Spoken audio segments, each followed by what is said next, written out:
Gibson in The Man Without a Face. Dennis Quaid has a fiery passion for Deborah Winger in Wilder Napalm. And Jean-Claude Van Damme is running for his life in Hard Target.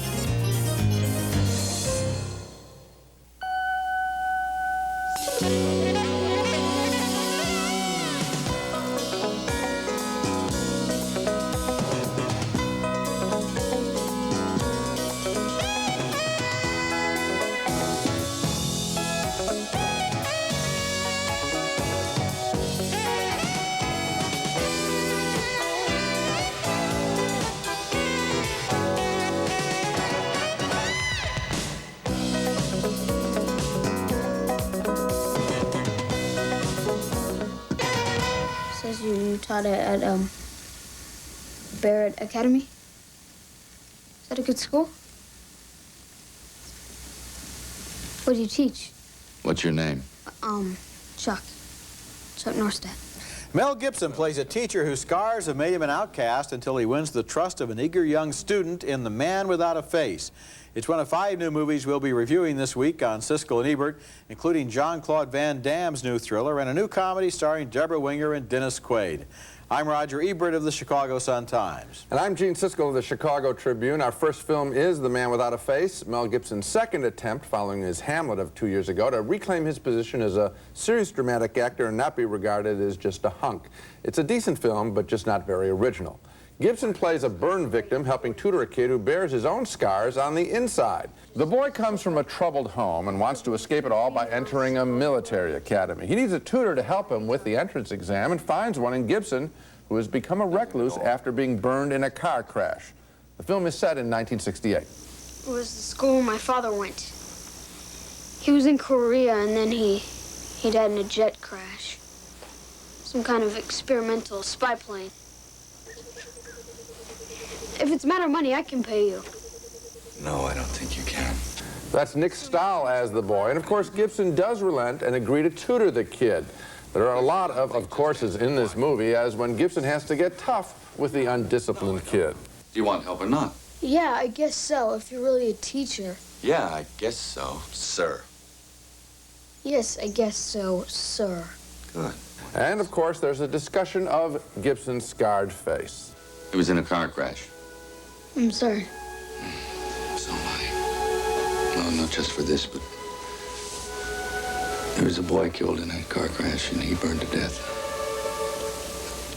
It turns out there's more to Gibson's story than that, and that provides another, of course, as the boy is required to be strong for Mel Gibson's character, as The Man Without a Face combines familiar elements from movies like Mask and Dead Poets Society and Son of a Woman, all films I like better than this one. After a shaky start to the picture, Gibson does direct the film in a satisfactory manner. I guess my big objection to the film is it didn't feel fresh in any way. He's a victim, the kid's a victim, together they'll triumph. I thought Son of a Woman, similar script, was a new take on a familiar subject. This one is not. You know, Gene, I thought it was a good deal more original than you give it credit for, because it doesn't simply deal with this obviously familiar material in a predictable way. The thing that I really liked about the film is that the people in it are so intelligent. They think smart, they talk smart, they don't do obviously dumb things as they would in a different kind of film, and in particular the kid, the young Stahl boy, is a very good actor, a very natural actor in terms of standing up to this unfamiliar man and dealing with it. Well, I guess where I didn't find any surprise in the story. There was only one speech that I liked where he challenges the kid to think for himself and come to his own conclusions. Well, that was a big surprise. That was a big surprise, because you can tell me, as easily as I can tell you, how that scene would have been handled in a lesser film. And there would have been some kind, there even probably would have been some dumb courtroom scene at the end of this film if it had been handled in a dumber way. And here, I think it's really great that Gibson, as a director and as his character, says, you've got to figure this out for yourself. That's the one interesting element in the film. The rest of it, Roger, is really formulated. And all those pictures that I named, particularly Son of a Woman, it's the same story as Son of a Woman. Even you would admit that's handled a lot better. If you think Son of a Woman and Dead Poets Society are not formula pictures, I've got news for you. They had many more fresh scenes other than this one that I just named. Okay, next movie. Our next film is a strange comic fantasy named Wilder Napalm, about 2 brothers who were born with what I guess you could call telepyrokinesis, the ability in that word, which I just made up, to start a fire at a distance using only the power of your mind. They determined to keep their gift a secret, but now in their 30s, one of the brothers, played by Dennis Quaid, decides to cash in on TV talk shows. The other brother, played by Arliss Howard, is a fireman who thinks that's a bad idea. He's married to Deborah Winger, who is under house arrest as an arsonist. Everybody in this family likes fires. In this scene, the three of them sit around the kitchen with a golden oldie quartet from down at the fire station.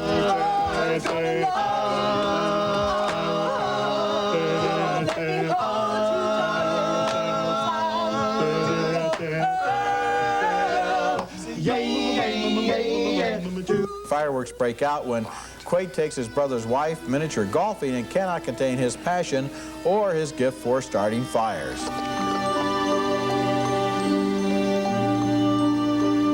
Where'd you get this move, Wallace? A Nelson Eddy movie? Wilder Napalm is a deliberately odd misfit of a movie about strange people living in a strange world. I don't think anything that happens in this film is supposed to be accepted on a realistic level. Winger's husband, for example, works in a photo booth in a bankrupt shopping center, which means he doesn't do much business. And everyone in the movie is frankly insane in one way or another, but unfortunately, none of those ways is very funny. I enjoyed the energy of the performances. I liked Deborah Winger's sensuousness as a woman who loves her husband and indeed loves her husband's brother too. And I liked the movie's strange way of looking at the world these characters inhabit, but I'm afraid the whole thing is basically just an exercise in style. Absolutely, and it even gets worse than that because ultimately becomes an exercise in physical stunt effects of explosions. Yeah. I mean, the brother, Dennis Quaid, works as a clown in a circus that comes to town. Okay, so now you have the circus in the shopping center. Yeah. Well, at about halfway through this picture, I started a countdown on when the big Ferris wheel was going to be set on fire. And the reason why is because I knew when that occurred, the movie would be over, and so be it. I mean, there's not... It's too bad because Deborah Winger, I still think, is one of the most interesting, exciting, and risk-taking actresses we have around. But this story, she's overwhelmed by fire stunts, and I think it's just one note. Does it occur to you that maybe there has been a markdown recently in Hollywood in the cost of blowing things up real big? Because in so many movies this summer, there have been explosions and fires as a substitute for anything else happening. And which they always show from 3 camera angles. So that it blows up 3 times. First it blows up, and then it blows up over here, and then it blows up this way, and then you have the key shot of the guy running toward the camera and jumping just as the explosion happens behind him. And then a lot of balsa wood trickling down at the end. So those scenes last a long time. Lots of wood, yeah. Coming up next, a young boy is on his own in the Great Depression in King of the Hill. How are you? I'm fine. What did you have for lunch today? I had filet of... My grades were just as good, but everyone knew they were going to give the award to the teacher's pet. And then all the girls feel sorry for him because he's a charity case. What a phony. And did you see that outfit? I haven't seen clothes that funny since the circus was here. A boy experiences the agonies and ecstasies of growing up during the Depression in King of the Hill, a wonderful, original, highly engaging new film from Steven Soderbergh, the talented young director who made such a splash with his debut film a couple of years ago called Sex, Lies, and Videotape. King of the Hill is based on writer A.E. Hotchner's reminiscence of growing up in St. Louis in 1933 in a family under great stress. The mom is sick and has to go to a sanitarium. The dad is seriously in debt as a door-to-door candle salesman. And now the little boy's brother must be sent away. Uncle Nathan sent a letter saying he'd keep him until we can get back on our feet again. That way we save at least $1 a week. Soon the plucky young hero of the film, 12-year-old Aaron Kurlander, will be all alone as his dad leaves him for a job as a traveling salesman. Listen to me, Aaron. You're going to be okay. Little Aaron, marvelously played by Jesse Bradford, now occupies his family's hotel room by himself. And across the hall, he's introduced to the adult world in the form of a courtly drunk, Spalding Gray, and his frequent companion, a hooker played by Elizabeth McGovern. Lydia works for the hotel. Don't you, Lydia? What is it that you do? Oh, she's in the customer service department. With people his own age, his schoolmates, Aaron invents a fantasy world that includes glamorous imaginary occupations for his desperate parents. My parents are archaeologists, and they were on an expedition, and nobody's heard from them in a while, so I guess they're missing. This is a terrific film. Every scene in the film looks and feels fresh. I think the key to its success is that director Soderbergh and A. Hotchner's book do not treat this little boy as a kid. The pressures in his life are varied, and he copes in such inventive ways. In addition to this personal individual story, King of the Hill, I think, also gives us a great panorama of the Depression, of people trying to cope with very real issues in a way that make so many of today's problems seem small. I think this is simply one of the year's best films. Oh, I do too, Gene. I was really surprised at how much I liked this film and how textured it was. Yes. And for Soderbergh, it's an interesting film because it's nothing at all like Sex, Lies, and Videotape.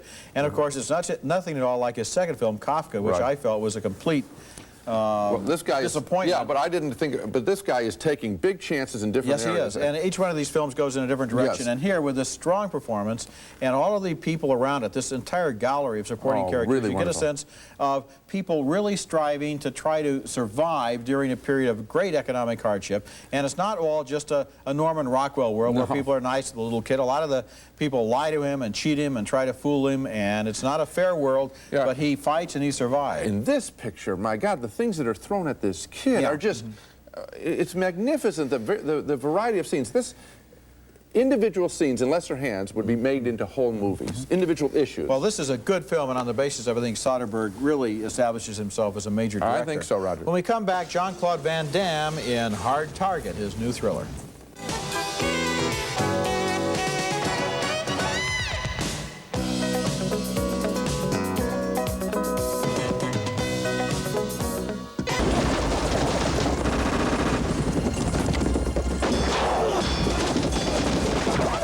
Jean-Claude Van Damme is a quarry for dangerous hunters in Hard Target, the first American thriller directed by the Hong Kong master of action, John Woo. The movie is an updating of the classic story, The Most Dangerous Game, about men who pay to hunt other men as if they were wild animals. In the film, Yancey Butler plays a young woman whose father is missing, and we know he's been tracked down and killed by the perverted millionaire hunters in the film, but she doesn't and wants to hire Van Damme to help her look for him. He's a Cajun from the bayou who's out of work. I'll help you for 2 days. You'll pay me $217. Soon Van Damme is hunting the hunters in a series of spectacular stunt sequences like this one. Of course, it's an unwritten rule in these movies that the bad guys are always incredibly bad shots.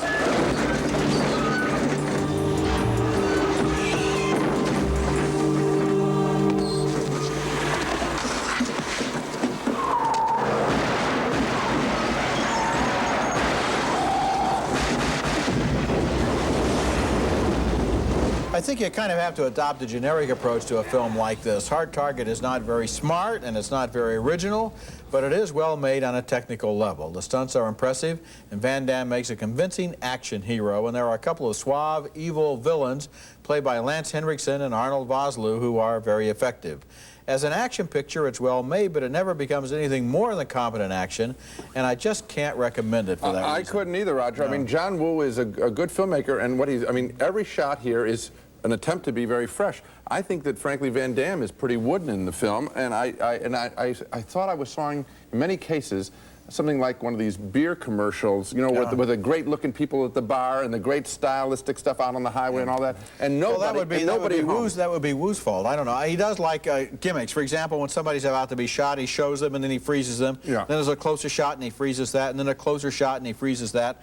And these are TV commercial techniques that sometimes work and sometimes don't. You notice the style. I think the reason is that you notice the style because there's really nothing of substance in the picture. And also in this movie, lots more scenes where things get blown up real big. You got that. When we come back, a mysterious illness baffles doctors across the globe, and the band played on is next. Look, one of my jobs is to make sure that I don't start a nationwide panic, all right? Is that worse than a... Made for television from HBO Pictures, which, with this film, and Citizen Cone, and Barbarians of the Gate, and that film about the Texas cheerleading mom with Holly Hunter, is quickly establishing itself now as an important source of reality-based movie making that is anything but a stepchild of the big studios. And The Band Played On is the AIDS story of how the disease became a plague and how the gay and straight worlds at first reacted with ignorance and indifference, and how the medical and scientific communities competed in bold and petty ways to eradicate it.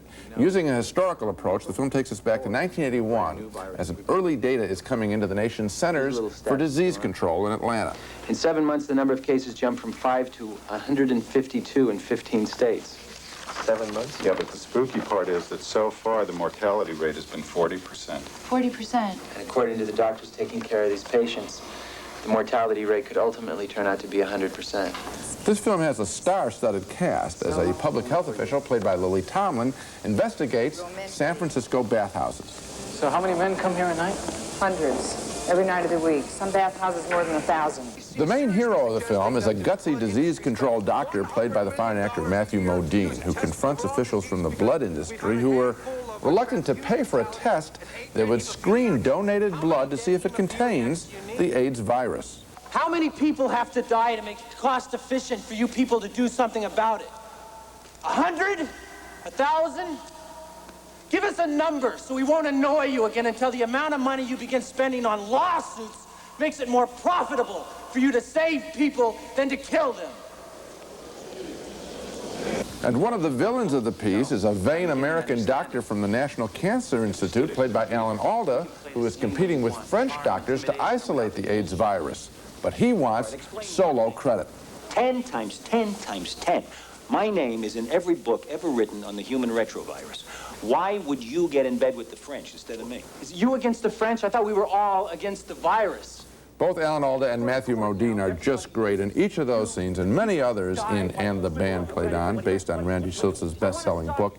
It's filled with that kind of urgency that only true stories contain. The film does run on and does sometimes scramble to pack in a lot of similar material, but what I love about And the Band Played On from HBO is that it respects our intelligence and ability to stay with this complicated story. And the Band Played On will begin playing on HBO for about 2 weeks, starting in September 11th. I agree with what you say, and you know, there's another thing that I was amazed by as I was watching this film, and that is the fearless way in which it actually names names. And there are two names in particular that it names over and over again. One is Robert Gallo, the AIDS investigator, who is shown, as the Alda character plays him, to be an extremely vain and selfish, possibly unethical investigator. And the other person is Ronald Reagan, who never mentioned the word AIDS or ever gave a speech about the disease until hundreds and hundreds of people were already dead. It's as if he didn't want to know about it, and indeed the movie seems to imply that the government felt, well, if this is the kind of disease that's only going to strike homosexual people and drug users and Haitians, we don't care about it. As it said in the movie, if this struck ordinary middle-class Reagan supporters, maybe they would have gotten more money to the disease a little sooner. It's very clear that those are the villains in the piece. I think that this business I was talking about getting detailed, don't you know it's true that Hollywood would take, normal Hollywood would take this story and say, you know, it's too technical, people won't get that. And it's that technical data that makes us realize that a doctor like Modine's character in the film is a real hero, and that the action that he's engaging in can be just as dramatic on film as a gun blast. That's right. And you know, it's really chilling as you look at this film to realize there was a time when very few people had AIDS. In fact, they single out one airline steward who apparently was the key source for the infection of many of the earliest cases of AIDS on both coasts of the United States. And that if money and attention had been poured in at that moment instead of years later after it was already way out of hand, hundreds of thousands of lives might have been saved. When we come back, our next video pick of the week, an anniversary collection starring the unforgettable Mae West. Perhaps I could do something for you sometime. Pick of the week, brought to you by Orville Redenbacher, the first and last name in popcorn. Now it's time for our video pick of the week, and my pick this week is made in honor of the wonderful Miss Mae West, who would have been 100 years old on August 17th. In fact, some people think she might have been 104. In honor of her centenary, 8 of her classic films are being re-released on tape, and 4 of them in a boxed set of Laserdiscs called the Ultimate Mae West Collection. Here she is in I'm No Angel with Cary Grant. This is often considered her best film. She had a voice, a presence, and a delivery that suggested almost everything was a joke and that she was in on it, even if you weren't. You were wonderful tonight. I'm always wonderful at night. Yes, but tonight you were especially good. Well, when I'm good, I'm very good. But when I'm bad, I'm better. I'm not a sex symbol, I'm a sex personality, she once said, and you can see that here. It wasn't so much that she was irresistible as that she had a lot of fun acting as if she were. Your golden hair, your fascinating eyes and alluring smile and lovely arms, your form divine. Wait a minute, wait a minute. Is this a proposal or you take an inventory? Mae West took a subject that in her time was surrounded by hypocrisy, silence, and shame, and just by saying out loud what a lot of people were already thinking, she carried out a one-woman social revolution. And now let's take another look at the films we reviewed this week. We had a split decision on The Man Without a Face, Mel Gibson's directing debut, I felt it was a smart and moving film, but Gene thought it was a formula picture. 2 thumbs down for Wilder Napalm, the odd romantic comedy with a good performance by Deborah Winger, but too many fireworks. 2 very enthusiastic thumbs up for King of the Hill, Steven Soderbergh's wonderful film with its great performance by Jesse Bradford as a youngster trying to survive the Great Depression. 2 thumbs down for Hard Target with Jean-Claude Van Damme up against professional manhunters. The movie is technically good, but empty.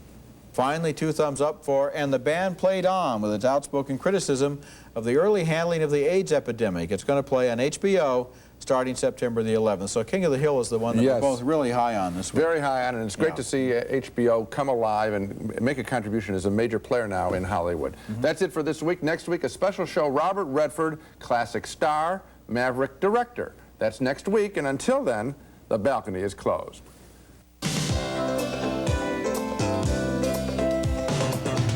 St. Ives Swiss Formula Apricot Scrub. St. Ives Swiss Formula polishes your complexion beautifully, naturally. St. Ives Swiss Formula Apricot Scrub. Klondike Almond Ice Cream Bars. Great Klondike taste with delicious roasted almonds. What would you do for a Klondike?